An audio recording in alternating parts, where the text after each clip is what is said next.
అంజనాద్రిపై సంతతి కొరకై అహోరాత్రములు తపస్సు చేసే వానర కేసరి కేసరి కుల సతి కడుపు పట్టగా జనించినాడొక అసమాన బలోద్ధతుడు సంయుతుడు అంజనాసుతుడు పవననందనుడు.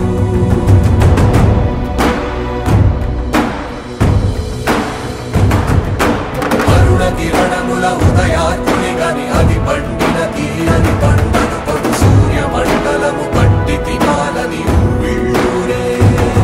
తన దేహం నాటున రవి మరుగై జగము చీకటై పోనా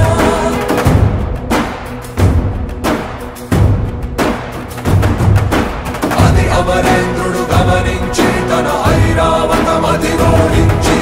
ఆంజనేయుని సమీపించి తన వజ్రాయుధమును విసరగా అది పవననందనుని హను